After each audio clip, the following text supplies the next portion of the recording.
Welcome to the Practice Brave podcast. I am the host, Brianna Battles, founder of Pregnancy and Postpartum Athleticism and CEO of Everyday Battles. I'm a career strength and conditioning coach, entrepreneur, mom of 2 wild little boys, and a lifelong athlete. I believe that athleticism does not end when motherhood begins, and this podcast is dedicated to coaching you by providing meaningful conversations, insights, and interview topics related to fitness, mindset, parenting, and of course, all the nuances of pregnancy and postpartum. From expert interviews to engaging conversations and reflections, this podcast is your trustworthy, relatable resource for learning how to practice brave through every season in your life. Hey everyone, welcome back to the Practice Brave podcast. Today I'm here with Jessica Hamel, and she is a longtime P&PA coach, truly an OG from like 8 years ago when she first became a P&PA coach, went on to open a gym, be in a lot of different coaching environments, and now works for Push Press. And I feel like she really understands every side of what it looks like to be in the fitness industry as a mom, as a coach, and, helping support other coaches and businesses. So Jessica, thanks for being here. Yeah, it's awesome to be here. And it has been a long run, so it's excited to have this conversation. Yeah, full circle moment. So tell us a little bit about yourself and your background. Yeah, so I guess I'll start with being a military spouse. I'm actually a former teacher. I was an educator for 10 years with a dream to be a principal. My handsome husband quickly derailed that, being active duty. And then soon after, we started moving around and wanted to start a family, and had my daughter in 2012. Quickly found myself as a stay-at-home military spouse, kind of figuring out what that looks like in a new body. And very quickly found a workout group that I absolutely loved. And I treated it almost like my job, that I needed to show up every day. The community aspect was obviously huge. I'm sure we'll touch more about that. But that's when I kind of fell in love with learning more about my body as a mom, my new body as a mom, and trying to understand like where I was at now. I grew up being a competitive cheerleader, rode horses, as well as played softball, and just felt myself in a new space with movement and exercise being a mom. So showed up to an exercise group called SLAM. They're still around, Sweat Like a Mother. And fell in love with it, fell in love with learning about it. Very quickly decided I wanted to coach and get involved and kind of pivot, but keep my teaching background and love for helping people. So that was in 2012 to get started. You want me to keep going and add it all in real quick? Yeah. In a nutshell, as military families do, they move. And so about 1.5 years later, I had to leave my beloved SLAM Savannah group. It was pretty heartbreaking. It was really tough to leave the community behind, but I knew it wasn't something that I wanted to stop. And I knew it was something that more moms needed, especially postpartum and finding themselves in a new space. And so I moved to New Jersey to be closer to family. And at that point, we thought we were exiting the Army. And very quickly, we begged Alexa Smith, who is the owner and founder of SLAM, to franchise. At that point, she had not. So I'd said, like, hey, is it okay if I open something similar? And so I did, and had a great run for about 2 years. Welcomed my second-born son during that time, coached before and after, developed a community there, loved it, and again, had to move. During that time, I had really explored not only the fitness portion of it, but also, like, how do I run a business? Right? Like, do I need a website? How do I let people pay me? So all of this was happening, learning how to be a mom, exploring, how to coach moms, as well as trying to run and develop a professional business while knowing that a move is imminent coming up. And so in that journey, continued, we did move, and that location was given to someone else. And so at that point, SLAM was having affiliates 2 years later, and I knew I wanted to get back into the community aspect of owners. I actually asked my husband to preference an Army location that didn't already have a SLAM. And so we ended up going to El Paso. And at that point, there was a lot more talk on social media about coaching moms. And that is when Slam found you. And so very quickly, there was only a small group of us. We all became very eager to learn. Right at that point, was there anything supporting coaches? No. Yeah. And so I think there was this movement, and obviously you took full charge saying, I'm a mom, I'm in a new body, I'm in a new space, I know how to coach, but now, like, how do I coach moms? How do I coach myself? How do I safely move forward in fitness and still be an athlete, but do it safely? Yeah. And part of my coaching, we all go through like imposter syndrome, right? Am I telling moms to just listen to their body? I didn't believe that, and a lot of coaches just said that. What are we listening for? What was our body going to tell us? And so immediately when the opportunity arose and the very first version of Pregnant Postpartum Athlete came out, there was a handful of us that were all in. Yeah. Yeah. And I was so grateful because back then, I mean, the landscape of like pregnancy and postpartum fitness, like there was just not a lot of talk about anything to do with how to adjust exercise during pregnancy, the mental health component of like an athletic mindset. There was nothing about diastasis or pelvic health or anything like that. And so we saw actually very similar to what we're seeing now in terms of like the glorification culture around how much can be done during pregnancy and how fast can you get back postpartum. And that comparison culture was what was breeding on social media until that group of glorification culture moms got on the other side of postpartum. And then they were like, wait a minute, why didn't anyone tell me? Wait a minute. I'm going to these boot camp type classes and I'm peeing myself, or I'm coaching these classes and all of these ladies have issues. Maybe there's something to this. And like this conversation was created around why didn't anyone tell me? And also what can be done and why no one understands what to do or how to help. And then coaches were saying, we weren't taught this. This was not in any of our certifications or any of these programs that were focused on coaching moms. I mean, we've come a long way, but that's the very short history of what we're talking about here. Right. Yeah, thinking back to that, I mean, it feels like forever ago, but we've really just begun. And I've dropped into gym still, and I always put an ear out. There's always a pregnant mom in the class or, and I'll hear, just listen to your body. And I'm like, well, hold on. Yeah. So there isn't, you can open different affiliates and have requirements for certifications.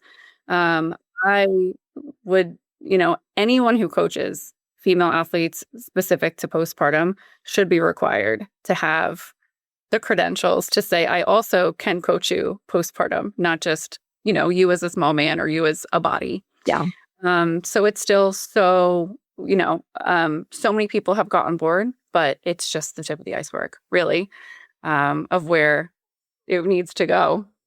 Yeah. And I was so grateful that Slam jumped on board so much as a, for those who aren't familiar, more of like a mommy based boot camp for people. And there's a lot of other franchises, things out there. But I felt like you guys really took control of like, we want our coaches to be educated because we are working with moms. This is what we are seeing. And as much as I feel like the pregnancy and postpartum athleticism, that movement started with like a lot of the CrossFitters because they were the ones who identified as athletes. What we were seeing is these military spouses, these moms, like they are training athletically in these boot camps. They're experiencing symptoms. The conversation is actually the same. It's just a different avatar of athlete. And so I was really grateful when the conversation started expanding beyond like the CrossFitters, beyond just the powerlifters, and started going into more of the mom-based fitness environments. And that's really where I feel we started to make some more waves within the pregnancy and postpartum fitness space. Yeah. And if you talk with a lot of the Slam owners, it's such a group of, I was an athlete, but I was never a coach before, and I didn't do CrossFit prior. And then you have ones who, would never go to a stroller class because they were a CrossFitter, you know? And so, or the person who never worked out a day in their life, but just really wanted some friends and all of a sudden became this like major mom athlete because they were, they loved it. And so it was a really cool group to put everybody together, but in the same respect, realizing as a coach, like some people only came for a little bit of time with the goal to get back into a CrossFit. And we were all for it, like, hey, whatever your goal is, we're going to support you during this like very, smaller window is of time, but making sure the recovery and really leading up to giving birth, they were taken care of. Yeah. But even, looking back at myself, I wish I could have been my own coach for my first two. Yeah. I didn't have a knowledgeable coach until really after my third. Yeah. There were so many things I looked back and was thinking like, oh, that felt fine, right? Like that was fine. It felt fine. But I probably would have done it a little bit differently. Yeah. And I think that there's a lot of that like hindsight. And it all comes back to what we're still saying all of these years later. I was saying this in 2017, but it's like, we're not fragile and we're also not invincible. So like, how can we use coaching as a way to help, women just be more adaptable mentally and physically with their training during these seasons? Because like, that's ultimately what the hack is. It's what are you willing to pause? What are you waiting to slowly progress? Like, what are you willing to do to improve your outcomes and experiences? And so much of that has to come back to like, are you willing to be adaptable in what you believe and what you think and in what you do? And if you are, then you're probably going to be in a much better place. But it's those of us, myself included, that are like, I'm going to try to hold on and I'm going to try to just maintain and I'm going to try to like ignore all of the changes that have happened in my life and my body and my brain, and just ignore all of that and just try to keep maintaining this identity and this ability and all of that. And that lasts a little while until it doesn't. Yeah. Yep. That's true. And looking back now, I know you just celebrated a big milestone birthday. Welcome to the fourth floor. Oh my, yeah. It's wild. It's crazy. But looking at now, like the populations you're coaching can be anywhere from like a 20-year range, right? So, of moms. And, I think the same group that was spearheading, like, we want change for this is now heading into new phases of life too. Yeah. But, wanting so much more for, I have a 13-year-old daughter, and even seeing her train as an athlete for hours and hours and holding her breath and like doing certain things, I'm already, like, well, you could do this. And realizing that this education really could span, so much younger too, not just so that it's like when you're leading up and having the conversations, it's not just all brand new. Yeah. And our generation after, wanting to start families and giving birth, we're all like, why didn't anyone tell us? Yeah.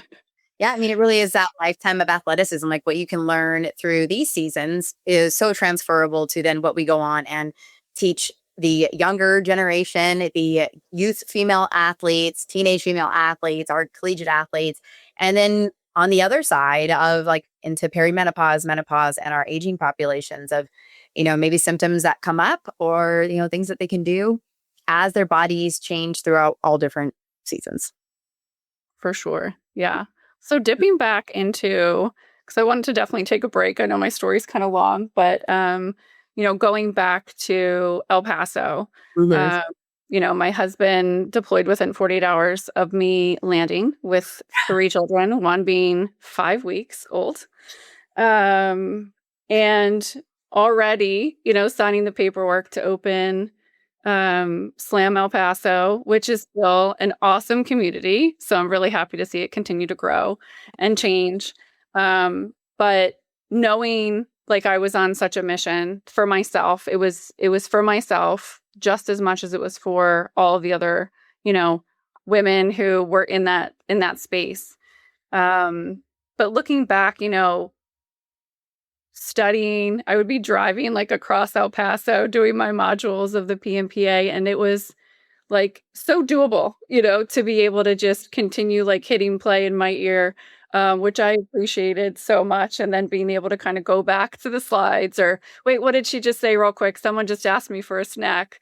Yeah. And then doing it just, so many people ask like when you describe the program, for me, it was there was many things that you can read and they explain why. They'll constantly tell you like why you should do things. But what I loved so much about your program was it gave me the how and all of these resources. It wasn't just you like, well, I know everything. You brought in the best of the best. Maestra, like still love listening to her. And, there's just so many good people that were, Carrie Pagliano obviously has had a huge influence on the slam community as well with our love for running and running across states and Ragnar's. So that was fabulous. And then, pivoting into the business side of it, so many of us as coaches are so focused on like, I'm such a great coach and that you forget that you have to also be a business owner, right? Yeah. And that's rarely intuitive for coaches. Yeah. And we find that, people who have the passion to be the coaches oftentimes can have the learning and coaching to be great owners, but it does definitely take time and systems. And that was kind of where Enter Push Press came into my life. When I initially started my own business, I was able to choose my own software. And I interviewed a couple of different businesses. And when I had a meeting with Push Press, I felt like they genuinely wanted to help me. And so I remember telling my husband, he's like, well, which one are you going to go with? And I said, I'm going to go with Push Press. And he said, why? I said, they are generally going to help me. And he laughed. He was like, yeah, okay. Like they're selling you the product. Yeah. But I have to say, like after working, that was by far the best choice. It gave my business what it needed. And for me, the confidence that I truly was running a business. Wasn't just a mom with some boot camp program or like had a few people. I truly had, a business front. Yeah. I had a professional app that people could book their first class with me. So all of that. And what year was that? Because obviously it's changed a lot too since then. Yes. That was even before pregnant postpartum. So that was 2015. Okay. And so when I joined back up with SLAM with El Paso, in the midst of, doing the pregnant postpartum certification, and, we were given kind of all the information we needed, which was fabulous. So much better than opening your own business. Like, here's your email. It was wonderful. But we were also signed up with a software. Yeah. And I felt completely lost. Like I was in there and I was so used to the simplicity of Push Press and the support of Push Press. And then after about 5 or 6 months of me feeling like I couldn't just I needed to do my work in Carline. I needed to do my work while I was breastfeeding at 2 a.m. At that point, single parenting needs something easy. And so, I had asked, I was like, can I go rogue and use my own software? Yeah. And so that's when, I chose to kind of go my own way and brought all the other slams with me as they started to be like, what's Jess doing over there? Like she's sharing free trial links and booking people on an app. So that was really fun. And that's when I started, coaching everyone else kind of in the slam community on how to do a little bit more of, free trials, advertising. Social media was becoming huge. So having a quick way in the door. Yeah. So what did your business look like back then? For those who aren't totally familiar, like did you have a brick and mortar? Were you hosting your classes outside? Like what did that whole like lead to client to participation look like? Yeah. So in New Jersey, because of the climate, I was outside probably half the year. And then I rented from an indoor cheer all-star facility, which was actually my coaches growing up. I'd reached out to them and they didn't, I was think of places that are empty during the day. That's what I always went on. So I rented from them half the year. And so with SLAM, it's a free trial. So more or less sharing links by QR code, putting it huge on social media, asking people to, use a referral link so that, once you click on it or scan it, it's just email, they sign up, they can see what your class offerings are, select the one they want to come to. And then they're prompted to download our member app. And at that point, I always knew when moms were super interested because they'd have a profile picture in their member app before like they even showed up. But it was good. We could circle back and check, and reach out to them. I'd always send them a text message prior to having like an official CRM. just to make sure that they felt comfortable or touch base and see like what their goals were. Through that process, I also did like the athlete intake form to ask them so that I knew like who, if they're postpartum, pregnant, where are they at, to understand like where they are as an athlete and possibly have a conversation even before the first class so that they could feel comfortable. I would give them the attention that they needed. And so I was able to, do all of that ahead of time. And then at that point, they'd come to their first class and then ideally they'd sign up, right? But I would do it all at the parks or, on an offsite. So I would do almost everything from my phone or an iPad. Yeah. Yeah. And I think there's a lot of P&PA coaches that come into it who are not running their gym, right? But they're like, but I do want to do something really part-time. Like I'm a mom, but I want to coach 2 or 3 classes a week. And I'd like to start my own 6-week postpartum series, or I'd like to coach a boot camp class 3 days a week for moms. And I think that there's sometimes a disconnect in, well, what do I need to do that? Because I'm not going full in on a business just yet. Or maybe they don't have interest in that at all, but still knowing that you do need some systems in place to make your life actually a lot easier. But I think there's an intimidation factor there. Yeah. I would always say like anyone, don't be scared. Don't worry. Like if you're that passionate about coaching moms, like go after it. We have strong mom projects also here. I'm back in Yardley and in Pennsylvania. And that's a huge, Krista is also a pregnant postpartum athleticism coach. And she has taken it. Now she has a real location, which is awesome. And kudos to her. Just opened up a second one too. It's crazy. Yeah. So, is it going to be work? Absolutely. But yes, the systems, to your point, have things like I said that you can do during not a 9 to 5, right? Like you might be a stay-at-home mom. You might already have a full-time job, or you might be kind of in and out with both things, already coaching.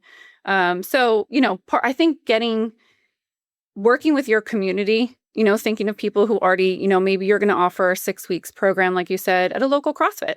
Reach out. The owners are always so fabulous. Right. And they may not have someone on staff. Maybe they're looking for someone, so I would say don't assume anything, be confident in what you offer, go after the things that would work with your schedule. And so, slam is 9:30. 9:30 is slam o'clock, we always say, or 9 o'clock. And so it's 1 hour. Most of them are 5 days a week at this point, but they usually start 2 or 3 days a week. And so having that offering, getting other people to bring a friend is huge. I think, especially in the mom community, right? Like if someone likes a dentist and you tell a mom, like that dentist now has 400 new clients. Totally. It's kind of like moms definitely have a huge weight. And so I don't think it's ever overnight success, but it's something that if you keep showing up, they will too. Yeah. But yeah, having those systems in play were definitely major for me and made a big difference. Yeah, because I remember back then it was more of like, well, I guess I'll just try to get this person's email or their phone number, or we'll do programming in an Excel spreadsheet, or you're writing things down. Or the worst one is when you're having to like ask somebody to pay you where they're coming and you're like, hey, can you send over your February payment? Because you didn't do that yet. And now you're in class. And it's like just this awkward thing. And like we've come a really long way in the fitness industry to treating this as more of a business. But I do think there's still some people who aren't taking it as seriously yet, because it almost feels like, well, once I cross over into using something like push press, then it's real, then it's official, then I'm like actually doing this and I need to make it worth it. And, like there's that little bit of that like commitment of we're doing this, but ultimately you can keep it really small and intimate, or you can scale it and make it what you want it to be. Like having basic business practice in place will serve all levels of business. Yeah, absolutely. And I think, that's where I was at, like growing and scaling. I wanted to start something, and like cost. A lot of people are really worried about like, how much money am I going to be? I just bought this and, and ideally it's going to come back and pay for itself. Yeah.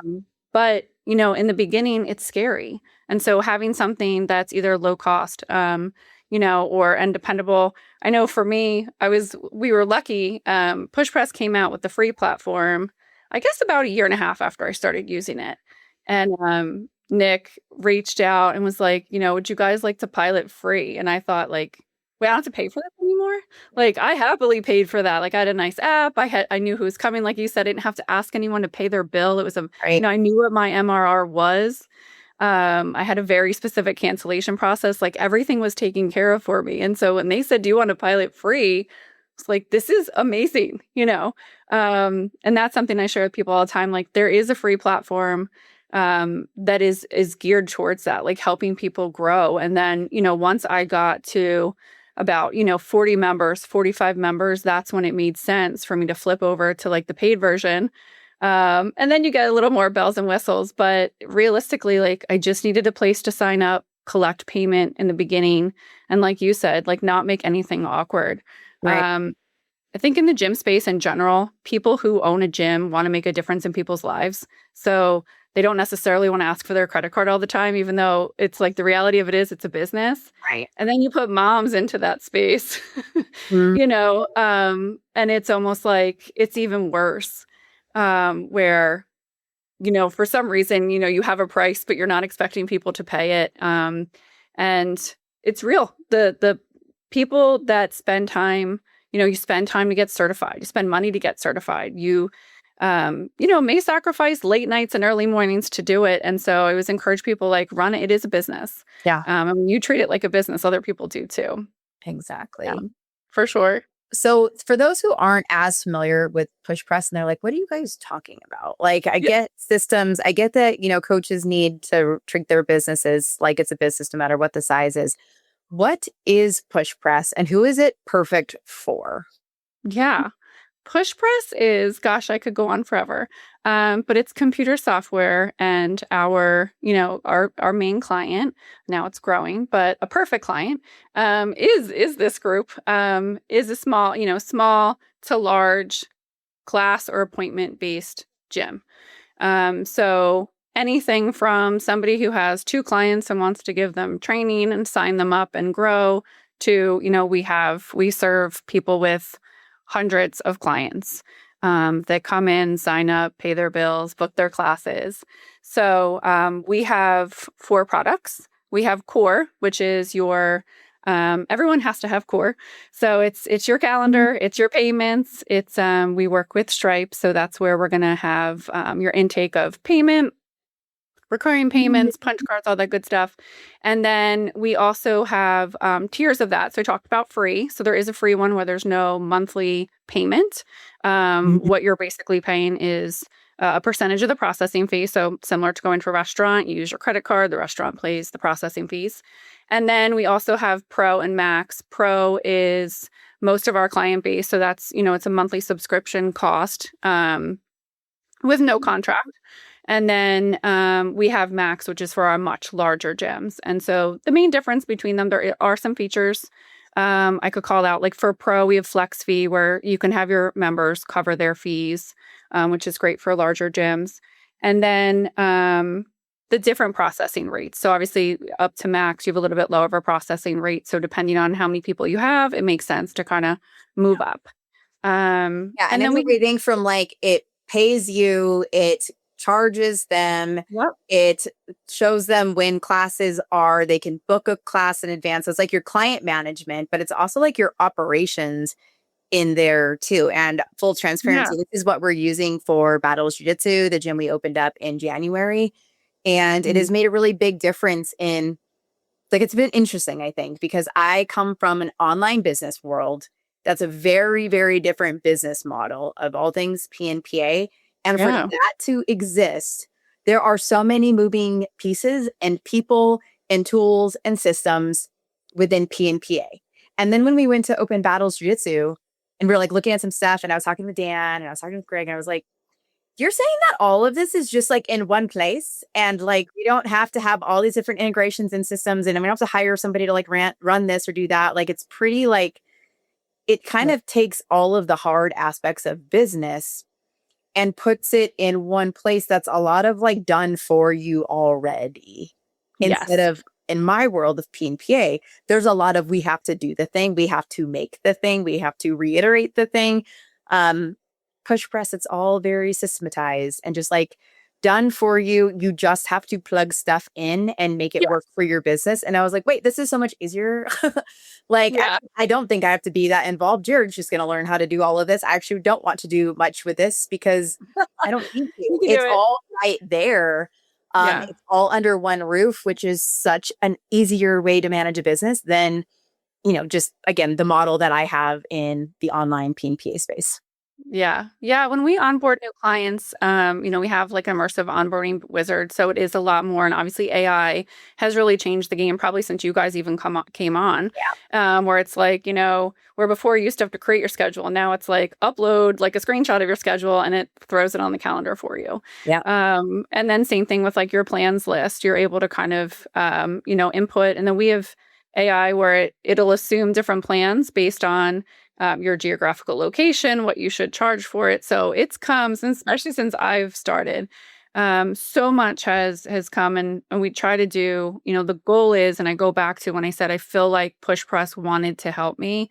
Dan, who is our CEO, his main mission is to not have people staring at the Push Press screen other than when they have to, right? Like set it up, go to your reporting, see where your MRR is going, what are your open invoices, and now in the dashboard, like call to action, like who may be at risk, right? Like who haven't you seen in a long time?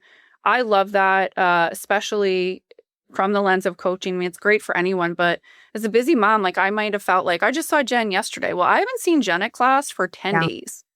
I saw her on Facebook, which is where I thought, so like reaching out because of that message, like Jen hasn't been to class in 7 days and you can reach out and see how they're doing. And, that plays into retention, which is huge. And I do remember a lot of things and I am a thoughtful person, but I can't remember everything. And so, like you said, having Push Press to tell me some of those things, to include like, we have the Commit Club, which I absolutely love. Members can open the app and see, they're 10 more classes. They just started the month and they're, 2 more classes away or something to hitting the goal for the group. You can celebrate those Commit Club people. In Slam, we have the Sweat Club. So when people hit 100 classes, they get a tank top and it's a big deal. Everyone wears their tank top. That's part of the club. Then 250, then 500, then 1,000. But we don't have to keep track of that. We also have Grow, which is a CRM. And as my business grew, it was like time to get more systems in play. And that would send me, people would check in and I would get a message that was like, hey, it's Lisa's 100th class. And so I could very quickly, be like, everybody, drop your weights. Like we need to celebrate Lisa. So just having those small moments to celebrate people's hard work, it may seem simple when you're looking at your group of 30 people ready to work out, but for me, it was always like those 30 people may have lived a life before they got here. Carpool, drop off, snack, packed snacks, did this to make it to class. And so those little really moments helps make that community. And like we know that it's not just the coaching that will keep clients. It is the culture that's established, the community that they make. Like that's the thing that will keep them coming back, not exactly the workout or even like how good your instruction is. And that's obviously an important part, but it's how they feel and ways that we can help facilitate that. I think, like you said, I think our brains as women and as mothers and being really high achieving, like I always tell Jared, like my brain is on loop all the time. I will be trying to go to sleep at night and I'm like, I haven't seen Jessica. I wonder where she's been. And like, I'll like write in my notes app, call Jessica tomorrow, send her a text tomorrow. But like Jared's brain does not live in a loop. He's just like living his best present life. I cannot ever actually relate to that even a little bit. So while my brain might naturally loop in on people and be like, I haven't seen that person in a while, or where is this person? Or I know that one had surgery, or that one's grandma's been in the hospital. Like I can do that, but a lot of brains can't do that. And then there's things that, we frankly get very distracted and life happens. And it's been so nice to have the software that literally tells you, hey, Jessica hasn't been here, like maybe send her a text, like check in on her here, to see how she's doing. And you can make different notes on people. And it helps with the client success side of the business, as well as the operations side of the business.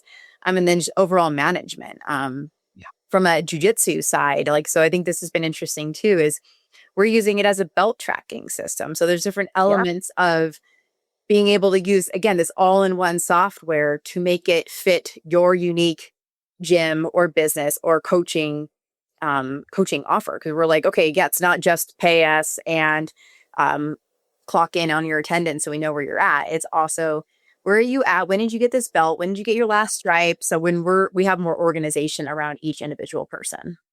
Yeah, that was such a fun time when, Push Press decided to go down the martial arts road. We're like, it's so similar, but that was a huge component, was the belt tracking. And so when our team was able to produce that, and we got I just remember getting the app and looking at it and being like, wow, this is incredible. That people can open their app. If you're going to a gym, you can see your check-ins. You can also see your check-ins in martial art, but also see, where you're at. And then to me, that's also part of your goal setting. I can't wait until that is showing this belt on this app. So it's more than just the computer software aspect.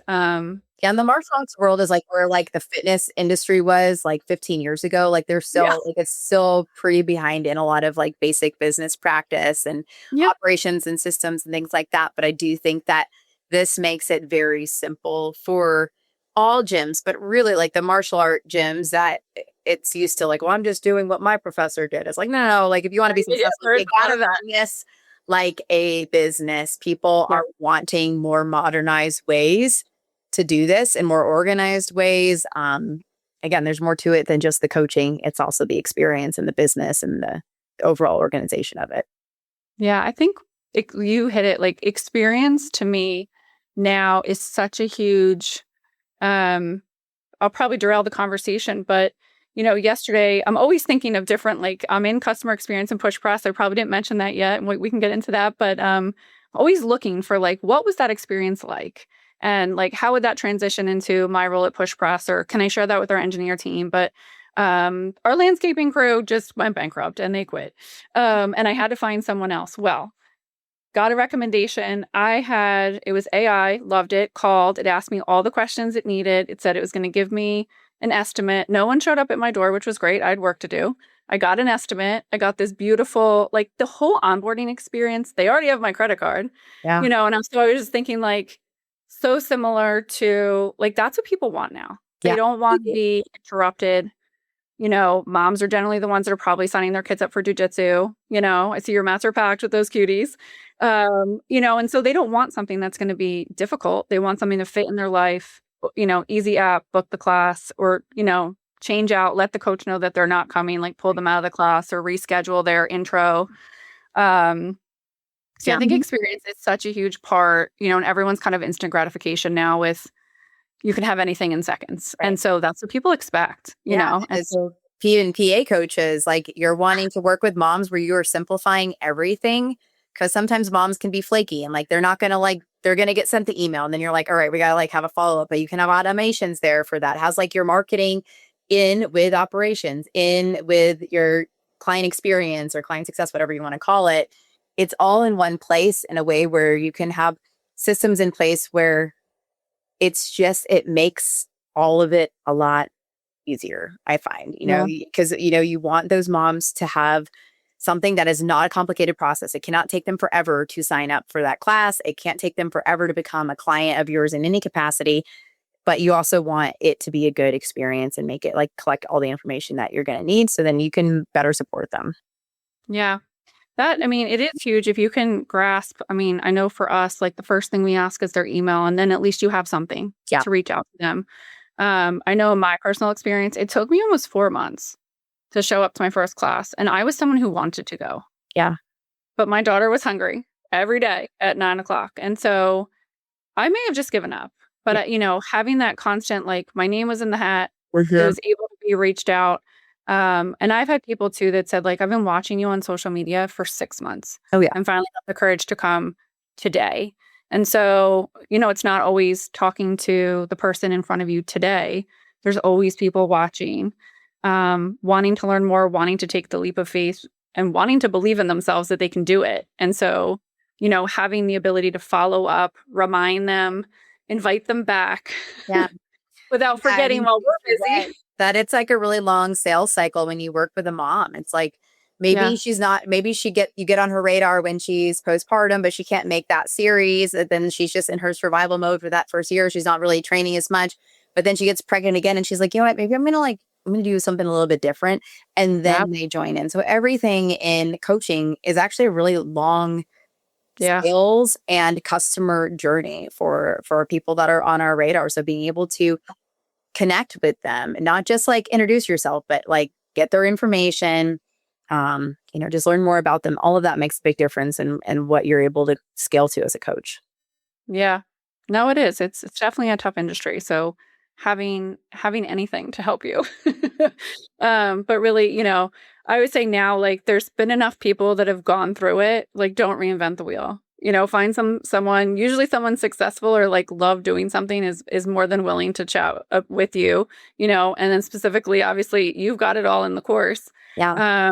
But reach out to people that have done the thing, they'll point you in the right direction. That is for sure. Absolutely. Yeah. Trying to think of what else. We also have, I was like going back to the original question. I'm really good at derailing people from original questions. We also have a branded app and we have Train, which is programming. So I know for me, I jumped into using Train very heavily during COVID. Because our community was big in person. But then like people would travel and be like, well, like, how am I going to work out? Are you going to send us anything? And so that's when we started doing it. We also have challenges. So we have like Slamtober. And so that's like any way you can get movement in the month of October. So all that can be tracked on the app too, which is really cool. And then our branded app, which is super fun if you want to, really embellish your brand and make it your own and have your own app in the app store, with your logos and your colors. So we do a lot. We support businesses in any scale, whether they want to have one or all of our products. And where I sit is in support. So I started, it'll be a little over 4.5 years. I did not get that custodian job, but Push Press was a startup, and knowing, working with the people that supported me in my business, like I always thought, like, what can I do with them? Like, I just really enjoy working with their team. And thinking about my husband's retirement coming up and me making my way back to the classroom as a teacher. And it just wasn't, it's like, I love coaching. I'd have to leave coaching completely behind to go back to be a teacher almost. And so I did apply and I applied for a sales position because it was the only thing that was open. I was like, I can sell. Ironically, at the same time, they were looking for people in the support and onboarding side of the house. And so, with my teaching background and everything, we kind of got swooped over to that. And I've loved it. I've been wearing the blue ever since. And simultaneously, I was still, I was in Kansas when I started working. So Slam Leavenworth is still there in a huge group. And I was coaching for them. My very good friend Wanda owns it and still does. It's a powerful group. And so I was doing that, and I kind of started doing it more part-time to focus on Push Press. And then I thought I was done. I thought I was Slam retired. And then when we retired to Pennsylvania, I told my husband, I was like, I think I can't, I'm not done. He was like, you got to be kidding me. He's like, do it, do it. So at that point, there are still many employees at Push Press that own gyms or are coaches still. It's just so much part of who we are. And I think what makes us special in being able to support other gym owners and say like, yes, I know, I use the software too. Right. Or like, I'm digging alongside the trenches with you, or understand, or, in some ways, some people like they'll ask us not just for support, but like, what would you do in this scenario? And they're able to share.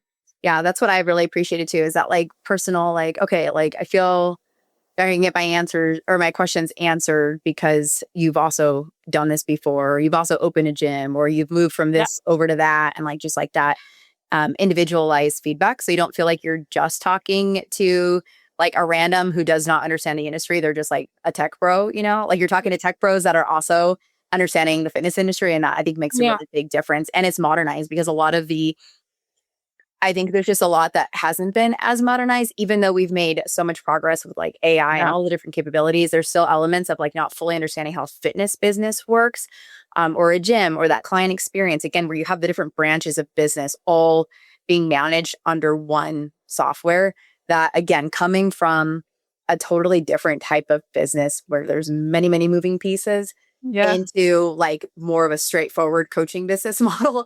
Like, oh, wow, that would have made such an easier start with being a coach and starting a business all those years ago. So, yeah. Well, Jessica, thank you so much for sharing about like your coaching history, what you're now doing within Push Press, and just all of the different worlds and how they've combined. I think it's so overwhelming. I think for coaches to know they want to do something impactful with this work, and it's not just what you know and the inspiration you have, it's how do I actually implement it? And that goes so far beyond programming. It's also making sure you are putting your best foot out there and representing yourself well with the best kind of system in place to support that so you can stay good at what you're actually good at, which is coaching. So we will have all information on Push Press in the show notes, but where can people follow along, or where can they learn more about you and or what Push Press can offer them? Yeah, so pushpress.com is a great place to jump into. We're also on Instagram and the socials. We have such a fun social team. So we love, you can write into us, DM the team. Everyone's super responsive. And we also have, you want to reach out to the support team, support@pushpress.com. There's a whole group of us that are willing to answer any questions. We can link you up with our sales team if you want to jump on board. But yeah, those are the multiple ways that you can find us and check out what's happening. Awesome. Well, Jessica, thank you so much for being here. All right. Thanks. Thank you so much for listening to this episode of the Practice Brave podcast. If you enjoyed the show, please leave a review and help us spread the work we are doing to improve the overall information and messaging in the fitness industry and beyond. Now, if you are pregnant and you are looking for a trustworthy exercise program to follow, I have you covered. The Pregnant Athlete Training Program is a well-rounded program for pregnancy with workouts for each week that are appropriate for your changing body. That's 36 weeks of workouts, 3 to 4 workouts each week, and tons of guidance on exercise strategy. We also have an at-home version of that program. If you are postpartum and you're looking for an exercise program to follow, the 8-week Postpartum Athlete Training Program would be a really great way to help bridge the gap between rehab and the fitness you actually want to do. From there, we have the Practice Brave Fitness Program, which is an ongoing strength and conditioning program where you get new workouts each week and have a lot of guidance from myself and my co-coach, Heather Osby. This is the only way that I'm really offering ongoing coaching at this point in time. If you have ever considered becoming a certified pregnancy and postpartum athleticism coach, I would love to have you join us. Pregnancy and Postpartum Athleticism is a self-paced online certification course that will up-level your coaching skills and help connect the dots between pelvic health and long-term athletic performance, especially during pregnancy and postpartum. Become who you needed and become who your online and local community needs by becoming a certified pregnancy and postpartum athleticism coach. Thank you again for listening to the Practice Brave podcast. I appreciate you. And please help me continue spreading this messaging, this information, and this work.